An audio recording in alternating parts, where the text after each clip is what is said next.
இப்போ நம்ம பேக்ரவுண்டில் கேட்குறது வந்து பார்த்தீங்கன்னா ஒரு தவளையோட சவுண்டு தான்.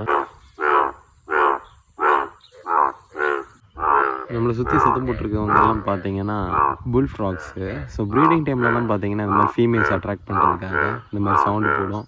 அந்த டைமில் கீழே உள்ள பிளாடர் நம்ம பலூன் மாதிரி 2 வருது இல்லையா, ஸோ அது வயலட் கலரில் இருக்கும். மேல்ஸ் எல்லாமே பார்த்தீங்கன்னா பிரைட் எல்லோ கலரில் இருக்கும். சுற்றி பயங்கரமாக சவுண்ட் போட்டுட்ருக்காங்க. ஸோ இது எல்லாமே லாஸ்ட் நைட் வந்து பார்த்தீங்கன்னா நல்லா மழை பெஞ்சுது. இப்போ நான் சென்ட்ரல் இந்தியாவில் இருக்கேன். இந்த மாதிரி மழை பெய்யும் போது இவங்க எல்லாமே ப்ரீடிங் ஸ்டார்ட் பண்ணிடுவாங்க. அப்புறம் மான்சூன் டைமில் வந்து பார்த்தீங்கன்னா ஃபுல் ஆக்டிவிட்டி இருக்கும். ஸோ இப்போ பார்த்தீங்கன்னா நடுவில் ஒரு ஃபீமேல் புல் ஃப்ராக் இருக்குது. ஸோ இது ஒரு மேலு அண்ட் இது ஒரு மேலு, அப்புறம் அங்கே ஒரு மேல் இருக்குது, தூரமாக ஒரு மேல் இருக்குது. ஸோ எல்லாமே பார்த்தீங்கன்னா அந்த ஃபீமேல் புல் ஃப்ராக் தான் பார்த்தீங்கன்னா போட்டி போட்டுட்ருக்கு.